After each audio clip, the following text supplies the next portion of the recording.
नमस्कार दोस्तों, welcome to रोशन की क्लास यूट्यूब चैनल। फ्रेंड्स, आप सभी का आज की इस भूगोल की पाठ्य योजना में एक बार फिर से बहुत बहुत स्वागत है। आज की इस वीडियो में हम देखेंगे, आप लोगों के लिए मैं लेके आया हूँ कक्षा 7 के लिए पाठ्य योजना, जिसका प्रकरण है पृथ्वी की मुख्य स्थलाकृतियाँ। तो वीडियो देखने के बाद अगर आप लोगों को वीडियो से हेल्प मिलती है, आप लोगों को लाभ मिलता है, तो प्लीज़ वीडियो को लाइक ज़रूर किया करिए।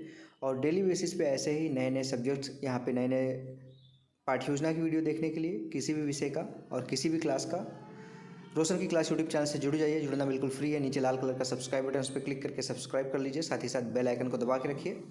और इसके अलावा अगर आप लोगों को कोई भी पाठ्य योजना चाहिए तो नीचे कमेंट बॉक्स है, उसमें कमेंट कर सकते हैं। मैं 1 से 2 दिन के अंदर आप लोगों की पाठ्य योजना बना के रोशन की क्लास यूट्यूब चैनल के माध्यम से आप तक पहुँचाने की पूरी कोशिश करूँगा।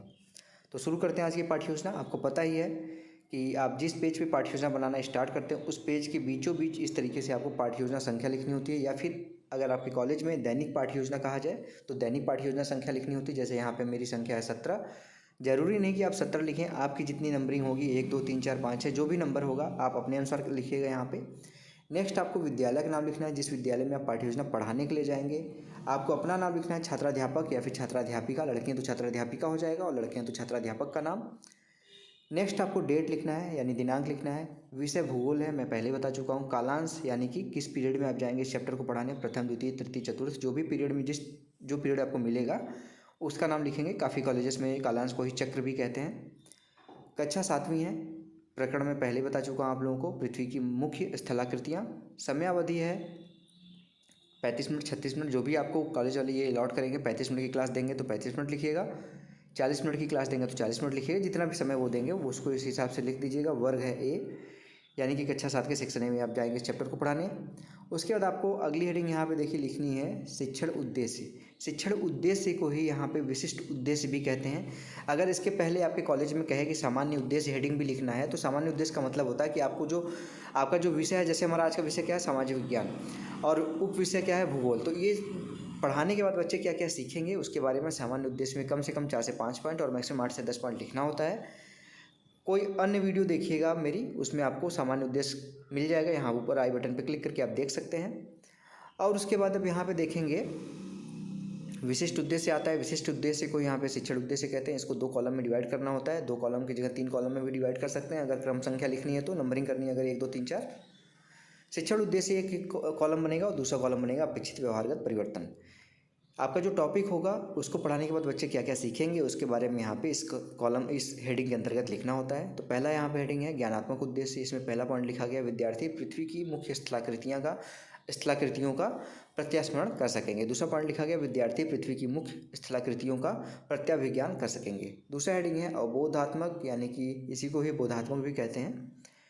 इसमें पहला पॉइंट लिखा गया, विद्यार्थी पृथ्वी की मुख्य स्थलाकृतियों की व्याख्या कर सकेंगे। दूसरा पॉइंट है, विद्यार्थी पृथ्वी की मुख्य स्थलाकृतियों को समझ सकेंगे। ठीक है। अगला पॉइंट है ज्ञानोपयोग। पहला पॉइंट इसमें लिखा गया, विद्यार्थी पृथ्वी की मुख्य स्थलाकृतियों से संबंधित ज्ञान का प्रयोग उचित ढंग से कर सकेंगे। दूसरा पॉइंट लिखा गया, विद्यार्थी पृथ्वी की मुख्य स्थलाकृतियों से प्राप्त ज्ञान का दैनिक जीवन में उपयोग कर सकेंगे। चौथा पॉइंट है यहाँ पे कौशलात्मक। इसमें पहला पॉइंट लिखा गया, विद्यार्थी पृथ्वी की मुख्य स्थलाकृतियों के बारे में जानकारी प्राप्त कर सकेंगे। अब इसका दूसरा पॉइंट यहाँ पे लिखा गया है, विद्यार्थी पृथ्वी की मुख्य स्थलाकृतियों से संबंधित चित्र बना सकेंगे। पांचवा हेडिंग है अभिरुचि।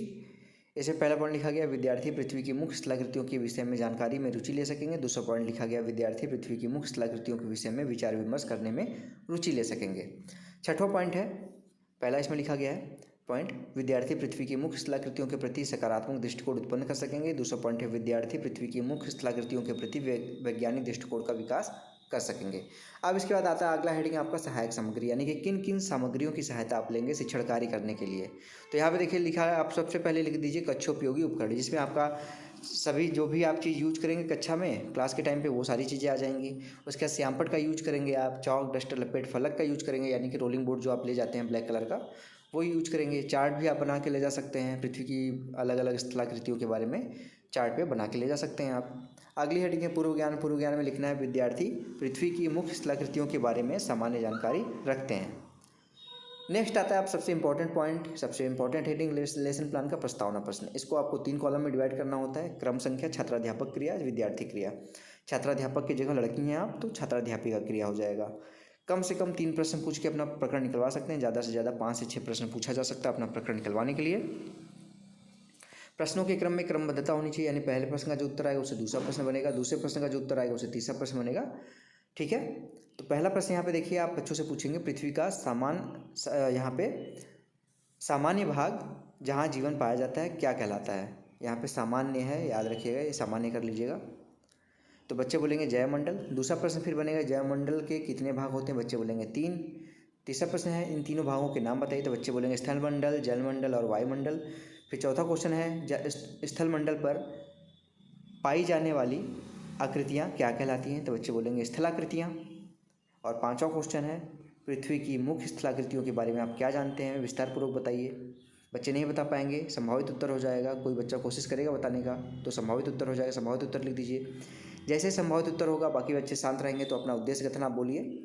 उद्देश्य कथन में देखिए लिखना होता है, विद्यार्थियों आज हम पृथ्वी की मुख्य स्थलाकृतियों के बारे में विस्तारपूर्वक अध्ययन करेंगे। अब बच्चों को पता चल गया कि वो उनको क्या पढ़ाने वाले हैं, तो बच्चों को अब पढ़ाइए उस चैप्टर को। उसका हेडिंग का नाम होता है प्रस्तुतिकरण। तो यहाँ पे देखिए ऐसे आप डायग्राम भी बना के ले जा सकते हैं। ये सारी चीज़ें शिक्षण बिंदु है, नदी के कार्य, समुद्र तरंगे के कार्य, हिमनद के कार्य, ये सारी चीज़ें आप शिक्षण बिंदु में पढ़ाएंगे। 3 पॉइंट ही पढ़ाया जाता है शिक्षण बिंदु में। तो यहाँ पे थोड़ा सा धुंधला है ये PDF, किसी ने मुझे भेजा है ये PDF, तो आपकी हेल्प के लिए भेजा है। थोड़ा बहुत अप डाउन होता है हर PDF में, उसको मैं यहाँ पे कोशिश करता हूँ कि एक एक चीज़ आप लोगों को पढ़ के बता दूँ, जिससे आप लोगों को कोई लिखने में दिक्कत ना आए। ध्यान से देखेंगे तो भी कोई दिक्कत नहीं आएगी। वीडियो की क्वालिटी 360 पिक्सल कर लीजिएगा यूट्यूब पे, क्वालिटी एडवांस में जाके आराम से आपको दिखेगी। तो पहला यहाँ पे पॉइंट है, मैं एक एक चीज़ पढ़ूंगा, ध्यान से देखिएगा। नदी के कार्य, विकासात्मक प्रश्न यहाँ पे लिखा गया है। ठीक है, पहला प्रश्न है जुलाई से सितंबर के मध्य कौन सी ऋतु चलती है, तो बच्चे बोलेंगे वर्षा ऋतु। दूसरा प्रश्न है वर्षा ऋतु में बहने वाली नदियों का क्या प्रभाव पड़ता है, तो बच्चे बोलेंगे नदियों के पानी में अधिक बहाव आ जाता है। तीसरा प्रश्न है नदी के कार्यों के बारे में आप क्या जानते हैं, संभावित उत्तर हो जाएगा, संभावित उत्तर लिखिए। ये प्रश्नोत्तर विधि थी तो विधि वाले कॉलम में प्रश्नोत्तर विधि लिख दीजिए। यहाँ पे देखिए कॉलम पहले क्रम संख्या, फिर शिक्षण बिंदु है, छात्राध्यापक या फिर छात्राध्यापिका क्रिया है, उसके बाद यहाँ पे विद्यार्थी क्रिया है, प्रविधि और विधि, और लास्ट में श्यामपट्ट कार्य है। अब इसके बाद छात्राध्यापक कथन में इसकी व्याख्या करेंगे आप। जब नदी मैदानी क्षेत्र में प्रवेश करती है तो वह मोड़दार मार्ग पर बहने लगती है। नदी के इन्हीं बड़े मोड़ों को विसर्प कहते हैं।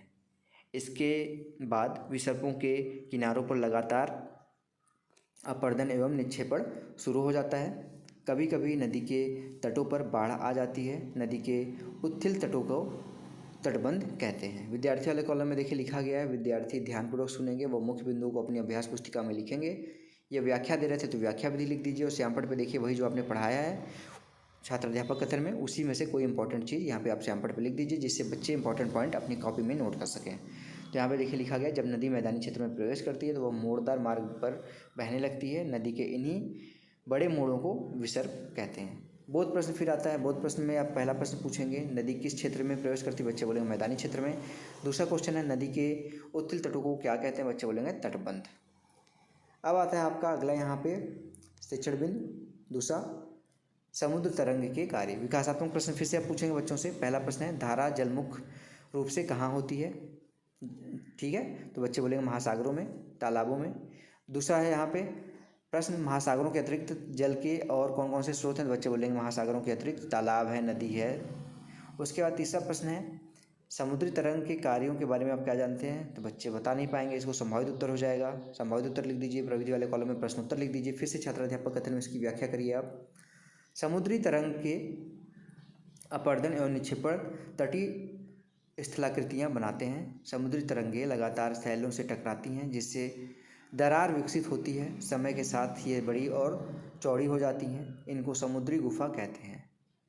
समुद्री जल के ऊपर लगभग ऊर्ध्वाधर उठे हुए ऊंचे सैली तटों को समुद्र भृग कहते हैं। समुद्री तरंगें किनारों पर अवसाद जमाकर समुद्री पुलिन का निर्माण करती हैं।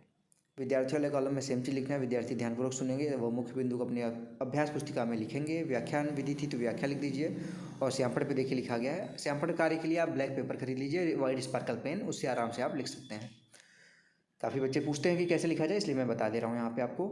इसमें देखिए लिखा गया श्यामपट्ट पे, समुद्री जल के ऊपर लगभग ऊर्ध्वाधर उठे हुए ऊंचे सैली वक्रों को समुद्री भृग कहते हैं। बहुत प्रश्न फिर से आता है, तटीय स्थलाकृतियाँ किससे बनती हैं? बच्चे बोलेंगे अपर्दन व निक्षेपण से। दूसरा प्रश्न है, कौन सी तरंगे समुद्री पुलिन का निर्माण करती हैं? बच्चे बोलेंगे समुद्री तरंगे। ये प्रश्नोत्तर विधि थी, तो प्रश्नोत्तर विधि लिख दीजिए। अब अगला शिक्षण बिंदु है, तीसरा शिक्षण बिंदु, हिमनद के कार्य। विकासात्मक प्रश्न फिर से पूछेंगे बच्चों से, नदियों में पानी कहाँ से आता है? बच्चे बोलेंगे बरसात व बर्फ़ के पिघलने से। दूसरा प्रश्न है, बर्फ़ के पिघलने से किसका निर्माण होता है? बच्चे बोलेंगे हिमनद का। तीसरा प्रश्न है, हिमनद के कार्यों के बारे में आप क्या जानते हैं? बच्चे नहीं बता पाएंगे, संभावित उत्तर होगा, तो संभावित उत्तर लिख दीजिए। प्रश्नोत्तर विधि थी, तो प्रश्नोत्तर विधि लिख दीजिए।